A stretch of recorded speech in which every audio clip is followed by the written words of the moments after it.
Hello everyone, welcome back to my channel @Caving for Study. As we have learned present indefinite and present continuous in the previous video, so I will give the link in the description box. You can watch from there. Okay, now today we will learn present perfect tense. तो first we learn कि इसकी पहचान क्या होती है. पहचान है चुका है, चुके हैं, या है, ई है. मीन्स इस जैसे मैं बोलूं मैंने अपना काम पूरा कर लिया है, तो वो मैंने अभी पूरा किया है और मैं उसको पूरा कर चुका हूँ, काम कंप्लीट हो चुका है, तब हम उसको प्रेजेंट परफेक्ट में रखते हैं. जैसे मैंने लिखा है बिजली जा चुकी है, या फिर हम बोलते हैं बिजली चली गई है, तो इसमें क्या आ रहा है, बिजली जा चुकी है या फिर गई है. तो तभी मैंने लिखा है ई है या है वाले सेंटेंस. लिया है या किया है, गई है या चली गई है, तो इस तरीके के वाक्य आते हैं. और सेंटेंस हमारा क्या मीन्स करता है, क्या कन्वे करता है कि वो काम कंप्लीट हो चुका है और प्रेजेंट में पूरा हुआ, उसमें है जरूर लगा होगा आगे. So first we study about the sentence structure of present perfect tense. इसका सेंटेंस स्ट्रक्चर यहाँ लिखा हुआ है. इसमें हम सब्जेक्ट हैज और हैव प्लस वर्ब की थर्ड फॉर्म प्लस ऑब्जेक्ट रखते हैं. जैसा हमने कहा कि हमारे इंग्लिश में सेंटेंस स्ट्रक्चर सब्जेक्ट, वर्ब और ऑब्जेक्ट होता है, तो ऐसे ही हमने सब्जेक्ट और इसमें हेल्पिंग वर्ब रखेंगे हैज हैव, वर्ब की थर्ड फॉर्म रखेंगे और ऑब्जेक्ट को रखेंगे. वर्ब की थर्ड फॉर्म क्या है, मैंने अपनी फर्स्ट वीडियो में शेयर किया हुआ है कि we have the forms of verb, first form, second form and third form. 3 forms of verbs होती हैं. जैसे for example go, went, gone. आपने अपने सेंटेंस में पढ़ा होगा गो, वेंट, गोन इस तरीके के शब्द आते हैं. तो ये क्या होता है, दिस इज द वर्ब की फर्स्ट फॉर्म, वर्ब की सेकंड फॉर्म एंड वर्ब की थर्ड फॉर्म. सो ये हमारी फॉर्म्स होती हैं. I have given 50 forms of verb in my first video in the description box, so you can learn from the Google also to learn these forms of verbs. Now we use in present perfect verb की third form, यानी कि हम verb की third form का ही use करते हैं perfect tense में, चाहे वो present perfect हो चाहे वो past perfect हो, इसमें हमारा third form ही use होता है. Now let's learn with example. So the first example is मैंने अपना काम पूरा कर लिया है. So first I write the subject, मैंने, I.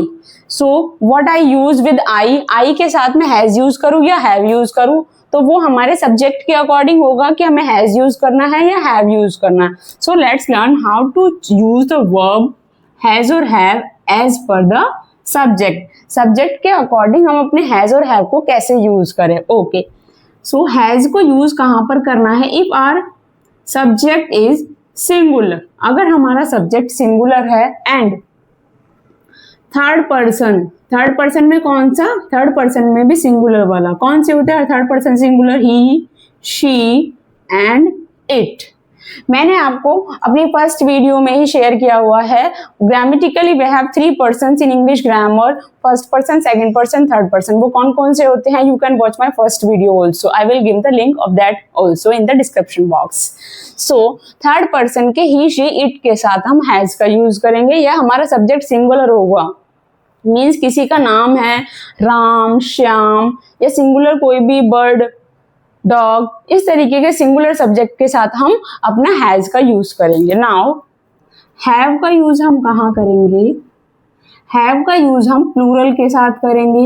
Means when our subject is more than 1 in number, जब हमारा सब्जेक्ट एक से ज्यादा होगा, मोर देन 1 होगा नंबर में, काउंटिंग में, तब हम उसके साथ हैव का यूज करेंगे. प्लस थर्ड पर्सन सिंगुलर के अलावा जो हमारे पर्सन्स होते हैं ग्रामर में, उनके साथ हम हैव का यूज करेंगे. अब कौन कौन से पर्सन बचे हैं इसमें, आई, वी, यानी कि first person I, we and you second person, और थर्ड पर्सन में हमारा ही, सी, इट और दे आता है. तो दे हमारा इसमें नहीं रखा हमने, थर्ड पर्सन सिंगुलर में नहीं रखा है, तो वो हम उसको यहां रखेंगे, दे. सो प्लूरल के साथ और आई, वी, यू, दे के साथ हम अपना हैव का यूज करेंगे. So now let's translate this first sentence. I, तो आई के साथ हम क्या यूज करेंगे, हैव. I have.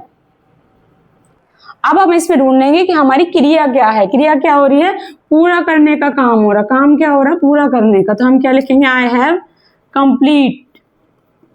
कंप्लीट लिख दिया, लेकिन कंप्लीट की थर्ड फॉर्म क्या होती है, complete, completed completed, first form complete, second form completed, third form completed, तो हम लिखेंगे यहाँ पर कंप्लीटेड वर्ब की थर्ड फॉर्म। वर्ब लिखा complete and then we add D to make it third form. हर किसी फॉर्म्स के में हम ईडी लगाकर उसको थर्ड फॉर्म में चेंज नहीं कर सकते हैं। कुछ फॉर्म्स इरेगुलर होती है जिनको हम, जैसे ये गो, वेंट, गॉन, ये इरेगुलर फॉर्म्स ऑफ वर्ब्स है जिनको हम ईडी लगा के नहीं कर सकते। पर हाँ, बहुत सारी फॉर्म्स ऑफ वर्ब्स हमारी ऐसी हैं जिनमें हम ईडी लगा के उनको सेकंड फॉर्म में, थर्ड फॉर्म में कन्वर्ट कर सकते हैं। ऐसे ही जैसे आपने देखा होगा स्लीप, स्लेप्ट, स्लेप्ट, तो वो चेंज हो जाती है। तो हर एक वर्ब के साथ आप ईडी लगा के उसको थर्ड फॉर्म में चेंज नहीं करेंगे। लेकिन यहाँ पर कंप्लीट की थर्ड फॉर्म होती है completed. I have completed, object क्या होगा, हम my work. Okay, so this is the subject, then has और have, helping verb, then verb की third form, then object. In this way we can translate our present perfect tense sentences. Now the next sentence is बिजली जा चुकी है या फिर चली गई है। So बिजली क्या होगी, लाइट। लाइट क्या है, अब ये सिंगुलर है या प्लूरल है, पहले हमें ये बताना चाहिए। सिंगुलर है तो सिंगुलर के साथ हम क्या लगा रहे हैं, हैज। लाइट हैज, क्या हो रहा है, क्रिया क्या हो रही है, जाने का काम हो रहा है, चली गई है, चली गई है या जाने का, ठीक है। तो गो यानी कि थर्ड फॉर्म गॉन, ये वाली gone third form, light has gone. So in this way we can translate the present perfect tense. Now let's learn, these are the affirmative sentences. Now how we add not in the sentence. अगर हमारा sentence negative है तो हम उसको कैसे translate करेंगे। जैसे हमने कहा मैंने अपना काम पूरा नहीं किया है, तो हम कैसे लिखेंगे, I have not completed, तो हम has और have के बाद not लगाएंगे, यानी कि has, have plus not plus verb की third form and then object. Not को हम हैज और हैव के बाद ही ऐड करेंगे। So I have not completed my work. So here is example of negative sentence, मैंने ताजमहल नहीं देखा है। तो हमने नेगेटिव के लिए क्या बताया था, subject plus has, have plus not, verb की third form then object. Means we translate it I के साथ हमने have not, I have not, क्रिया क्या हो रही है, देखने का काम, आई हैव नॉट सीन, इसकी third form see, saw, seen, तो ये फर्स्ट फॉर्म है, ये सेकंड फॉर्म है और ये थर्ड फॉर्म है। तो हमें सीन लिखना है, आई have not scene Taj Mahal. Okay, तो नेगेटिव के लिए हम सिंपली हैज और हैव के बाद नॉट लगा देंगे तो ये नेगेटिव में चेंज हो जाएगा। Now let's learn the interrogative sentence. Interrogative sentence में हम पहले यस नो टाइप पढ़ लेते हैं, मीन्स जिसका आंसर यस या नो में आएगा उनको हम यस नो टाइप कहते हैं। क्या अमित ने खाना नहीं खाया है, तो हम क्या के लिए पहले इसका क्या की स्पेलिंग नहीं लिखेंगे, हम लिखेंगे यहाँ पर हेल्पिंग वर्ब हैज। हैज या हैव में से कौन सा लिखेंगे, क्योंकि अमित है तो अमित के अकॉर्डिंग हम क्या रखेंगे, हैज, हैव को नहीं लिखेंगे। Has Amit not finished, sorry, eaten खाया है, ईटन द फूड। तो सो हमने क्या सेंटेंस स्ट्रक्चर रखा है, पहले हमने लिखा है हैज और हैव प्लस सब्जेक्ट प्लस, अगर हमारे सेंटेंस में नहीं है तो हम क्या लगाते हैं, सब्जेक्ट के बाद ही नॉट लगाते हैं, प्लस वर्ब की third form and then object. So हमने पहले लिखा है हैज और have according to the subject. अगर यहाँ पर यू होता तो हम हैव लगाते, अगर यहाँ पर दे होता तो भी हम हैव लगाते, और अगर ही है तो हम हैज ही रखेंगे। तो has Amit not eaten, third form रखिए वर्ब की and then object the food. Food क्या है हमारा, ऑब्जेक्ट, ये वर्ब की थर्ड फॉर्म है, ये नॉट नेगेटिव है, और ये क्या है हमारा सब्जेक्ट एंड देन हमारा ये हेल्पिंग वर्ब।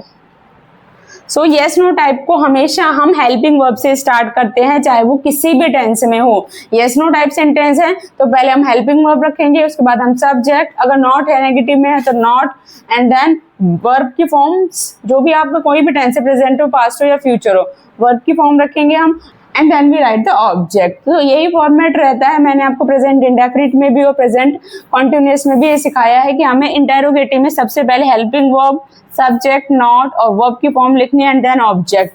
अब वर्ब की फॉर्म हमारी कौन कौन सी होती है, वो according to the tense change होती रहती है। जैसे प्रेजेंट इंडेफिनिट में हम फर्स्ट फॉर्म यूज करते हैं, पास्ट इंडेफिनिट में हम सेकंड फॉर्म यूज करते हैं, तो इस तरीके से वो चेंज होती रहेगी। लेकिन स्ट्रक्चर हमारा सभी में यही रहेगा। अगर वो यस नो टाइप है और अगर नेगेटिव है तो हम हेल्पिंग वर्ब के बाद नॉट को ऐड करते हैं, वो चाहे कोई भी टेंस हो आपका, प्रेजेंट हो, पास्ट हो या फ्यूचर हो।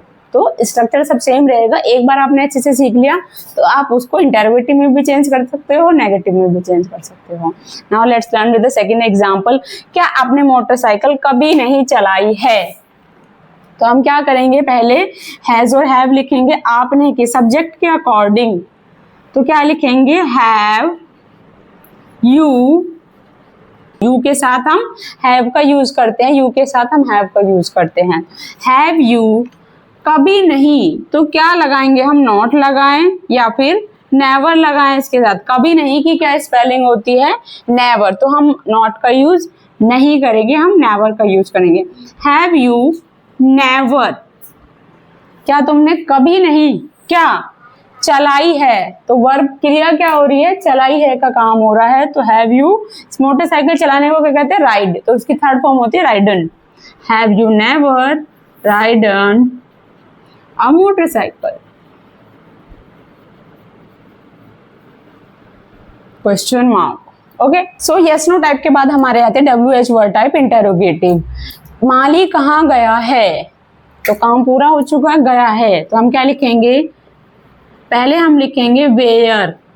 पहले हम WH वर्ड, यानी कि अगर हमारे हिंदी में वाक्य में क्वेश्चन वर्ड बीच में आ रहा है तो हम उसकी स्पेलिंग लिखते हैं। जैसे यहाँ पर बीच में आ रहा है क्वेश्चन वर्ड, तो हम इसकी कहाँ की स्पेलिंग लिखेंगे। वो हर किसी टेंस में होता है, चाहे वो प्रेजेंट हो, पास्ट हो या फ्यूचर हो। अगर बीच में हिंदी वाक्य में बीच में आपका क्वेश्चन वर्ड आ रहा है, प्रश्नवाचक शब्द आ रहा है, तो हम उसको पहले लिखेंगे, उसकी उसी की स्पेलिंग लिखेंगे। और अगर क्या तुमने खाना खाया है, अगर इस तरीके का वाक्य यानी कि हिंदी वाक्य में पहले क्या प्रश्नवाचक आ रहा है, तो हम क्या करेंगे, पहले हेल्पिंग वर्ब लिखते हैं उस सेंटेंस के अकॉर्डिंग। ठीक है, तो इसमें बीच में आ रहा है हिंदी वाक्य में, तो हम क्या करेंगे, पहले उसी की स्पेलिंग लिखेंगे जो प्रश्नवाचक शब्द होगा, यानी कि कहाँ की स्पेलिंग लिखेंगे, वेयर। उसके बाद हम लिखेंगे हैज। हैज किसके हिसाब से लगाएंगे, माली के हिसाब से, गार्डनर के हिसाब से। Where has gardener, okay. Now गया है, गोन, क्वेश्चन मार्क। मीन्स हमने इसमें क्या फॉलो किया है, सेंटेंस स्ट्रक्चर। हमने लिखा है पहले WH वर्ड प्लस हैज और हैव का यूज करेंगे, प्लस सब्जेक्ट प्लस वर्ब की third form and then object. यहाँ पर तुमने आज क्या पकाया है, तो हम बीच में आ रहा है हिंदी वाक्य में प्रश्न, तो पहले क्या के लिखेंगे, what.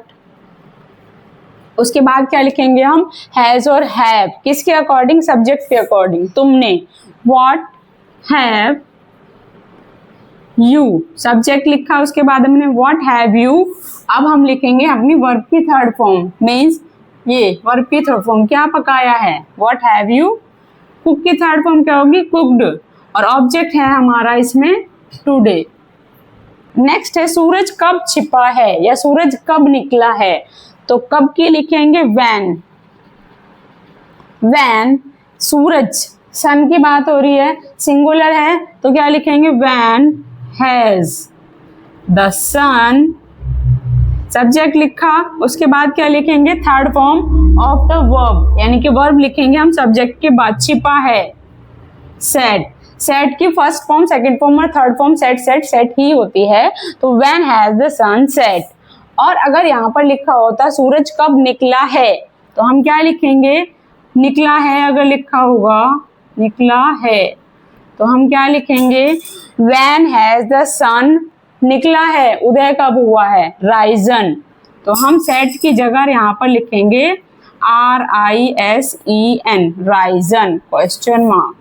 Okay, so this is all about the present perfect tense. We have learned present perfect tense with the examples and with their sentence structure.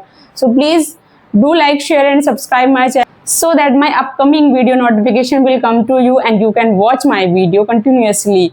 So please do like, subscribe my channel, and in the next video we will learn present perfect continuous tense with the example, with the formula. So stay tuned with me, and thank you. Bye bye.